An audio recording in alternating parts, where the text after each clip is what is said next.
Respected Minister of Health and Social Welfare, Govt of Kerala, Mrs. Anita Das, former Secretary, Department of Ayush, Govt of India, respected dignitaries of the dais, our delegates from various parts of the world and also from the country.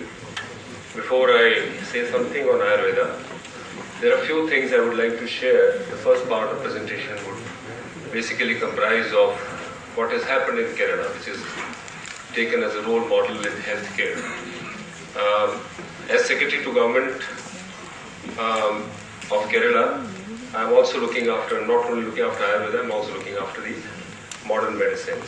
So, to put things in the right perspective, first part of my presentation, that is first 5-10 slides, would just like to show what Kerala has already achieved, which is taken as a role model as compared to other states in India.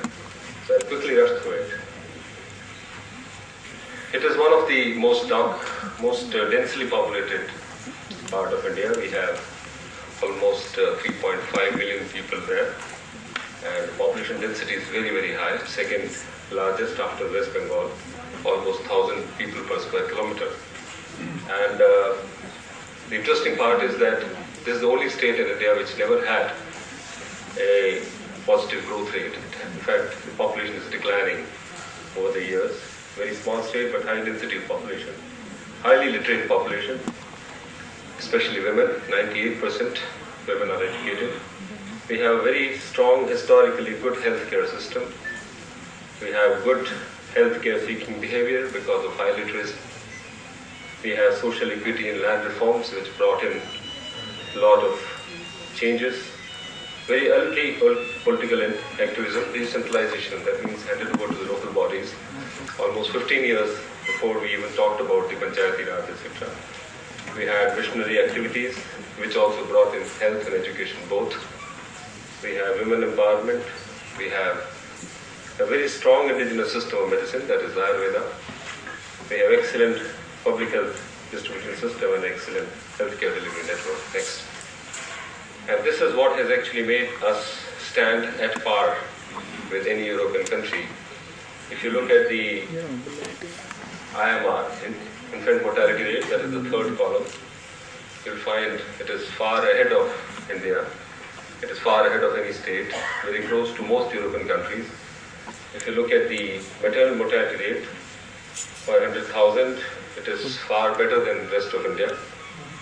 It is, sex ratio is even better than Sweden. In terms of Human Development Index, that's the life, in the last slide, with 0.62, we are first in the country, whereas India ranks 102nd in terms of all the health parameters. But the best part is the sex ratio is better than most of the European countries. They have 1058 females compared to 1,000 females. Now, if you look at these statistics, we can safely say that this is what rest of India or rest of other states are aspiring to achieve, and 15 to 20 years ahead of other states. Next slide. Just to give an idea about our health infrastructure, very strong infrastructure. In fact, it's the only state in India which has got one hospital or dispensary in every village, either modern medicine, homeopathy or Ayurveda. Now the most interesting part is the last line, that is the number of Ayurveda and homeo institutions together is almost 1,432. And if you look at the total number of government hospitals and dispensaries, this is 53% of home institutions. This was a surprise to us also, because 47% only modern medicine. So you can imagine the kind of acceptability which Ayurveda has in Kerala. Next please. And I will attribute this to the historical factors. I belong to Rajasthan, I am working in Kerala last 23 years. And while our forefathers here were fighting battles, they were building castles and forts and fighting the Mughals or the British or the invaders.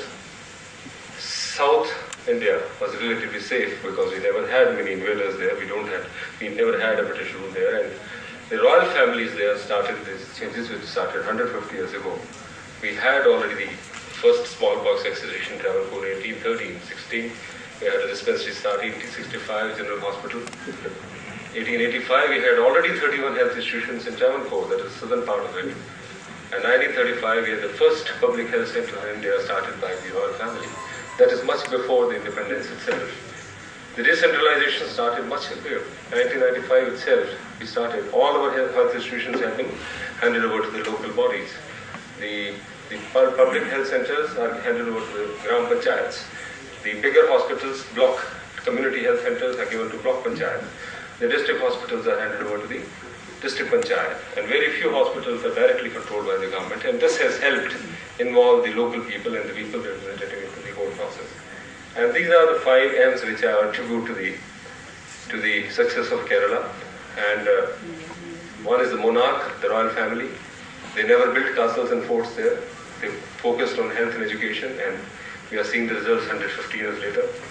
We had traditional maternal care, and we have the matriarchal system which made women powerful. They inherited property, they got educated. Missionaries brought in health and education both. And the Marxist government because 1957, that was the first ever Marxist government elected in the world by a democratic process. And without any affiliation to any political ideology, even though my minister belongs to the present government, I would like to say here that that particular government, in fact, initiated drastic land reforms, which actually brought equality and equity both. So these 5 M's basically has made Kerala reach what other states are still dreaming of. Next please. These are 100 years figures. I have not given any comparison with any UP, Bihar, others figures, because they are nowhere near this. The closest to us is Tamil Nadu, and you can see the trends of the population growth rate. While Kerala is going down, the closest is Tamil Nadu, and you have the rest of India far above this. Next please. 71 to 2002, if you look at the IMR, what is happening in infant mortality rate. Next please. Sex ratio, something which we can all be proud of. Well, rest of India is struggling with female feticide and PNDT Act and all that. Look at what has happened in Kerala. It's not an issue there. Next please. Now this is a very interesting slide. Having achieved this, what are the projections? And this is what I wanted to present before I speak on Ayurveda. This is a traditional age pyramid, 2001. And with the figures which I showed, this is how it is going to look like in 2061. Is it not very similar to what developed countries have received? You have fewer people, younger people at the bottom. And as the longevity has gone up, healthcare system has improved. As more medicines, more hospitals, more infrastructure, you find more and more aging population on the top. And this is exactly what any country is going to face after you reach this particular stage. And this is what rest of India will face after 15 years. Next please. Now very interestingly, 2021, if you look at the demographic projections, you already find a stage where people above 60 will cross those 14. So what does it mean? Next please. Can we meet these challenges through Ayurveda in Kerala? Yes, why not? And what are those unique? The traditional messages given by tourism industry. Resorts, spas, you have hotels, and tourism says regeneration therapy, revitalization, massage parlors. This is what was promoted, and this is what all over the world people think Kerala and but look at our hospitals. If you go to our hospitals, our Anita Das madam had just gone a month before, and she saw hospitals are much more crowded than modern medicine. It's a way of life in Kerala. It is much different from what you see in the hotels. It's much beyond the massage parlors we are talking about.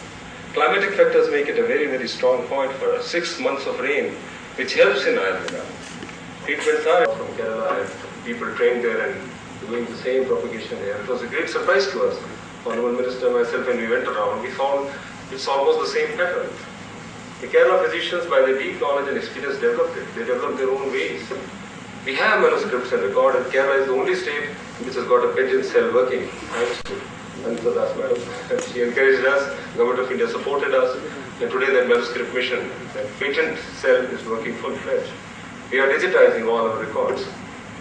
formulated the principles of Ayurveda, huge infrastructure in Ayurveda, large manpower available, skilled and unskilled, Kerala's own treatment procedures, and influence of regional suitability is seen throughout.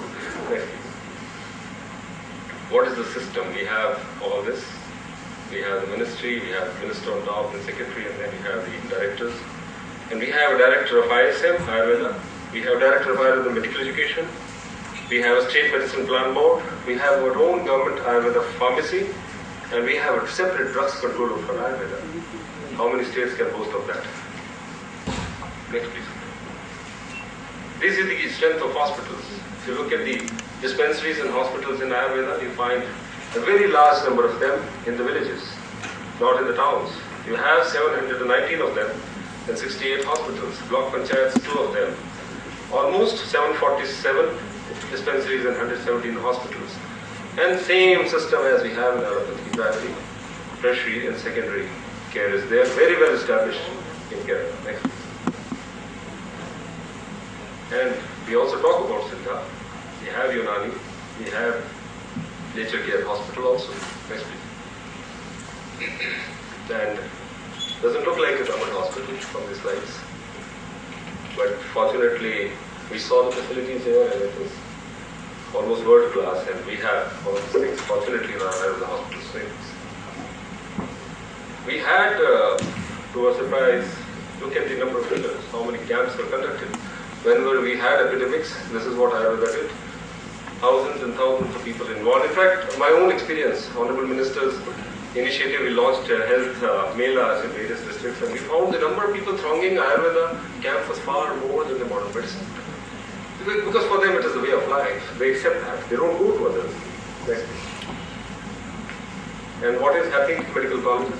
We have 3 government Ayurveda medical colleges imparting Ayurveda medical education. We have 2 Indian and 12 private colleges, Ayurveda medical colleges. I don't think any other state can boast of that. And you have, look at the number of seats, and we have the paramedical courses, offering all kinds of sources in Ayurveda. Next please. That strength, of course, we have the child hospital, we have Maternal hospital, etc. Next please. These are some of the hospitals. Always crowded, unfortunately. Next please. Medicinal Plant Board, I said that climatic conditions favor us. We have a very large number of species which are grown there. We will depend a lot on the forest, natural forest in Kerala. Next please. Huge number of skilled manpower available. We don't have, unlike modern medicine, we don't have shortage of doctors and paramedics in Ayurveda. Next please. What about the manufacturing units? Very large numbers. They are spread all over the world, we know that. Next. This is about the government Ayurveda pharmacy. More than 570 employees. It produces 450 total products, 450 different kinds of medicines of Ayurveda. Next please. Yeah. Not very strong, but we got to have it. Ayurveda, research, documentation, we have to strengthen this part.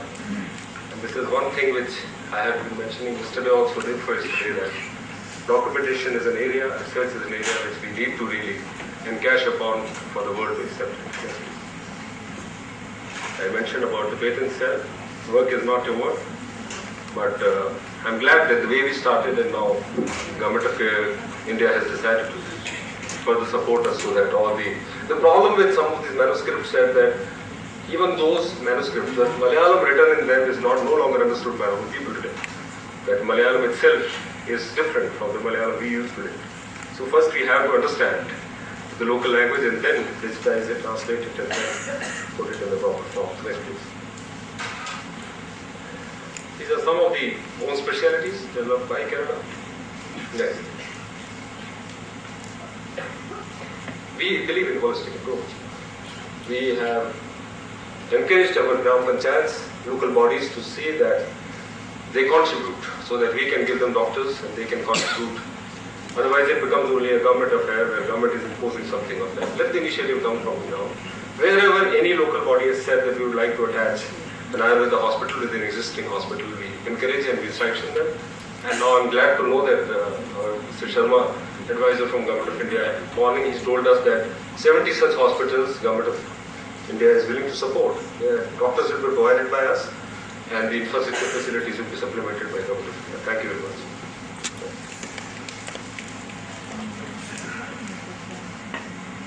This is Kerala Chikitsa. I'm not an expert on Ayurveda, but we all know about it.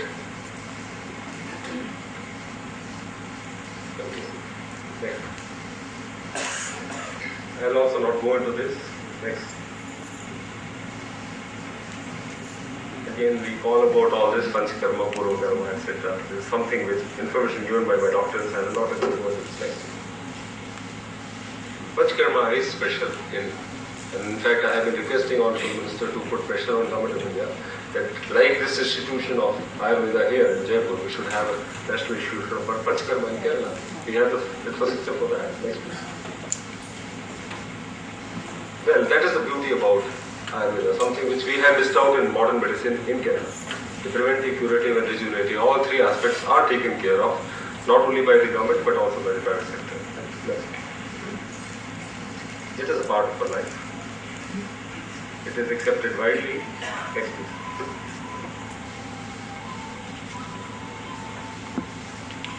We emphasize prevention rather than cure. Panchakarma being a therapy with dual utility has immense scope today and tomorrow. Next please. Now this is very interesting because we found a lot of initiatives and I came to know when I visited Germany that we had more than 2,000 Ayurveda centers there, and we made some inquiries. We found less than 2% of them have qualified doctors or therapists.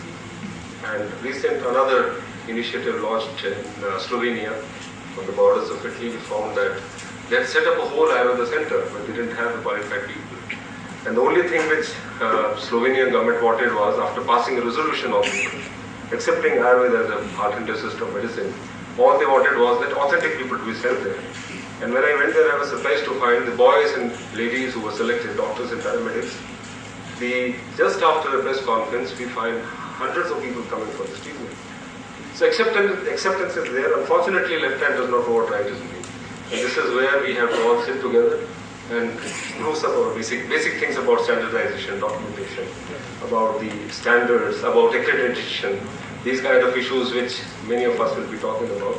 I think this is where we have to spruce up. We have to put an united effort on marketing also. Next please. Next. I think this is what I have been mentioning.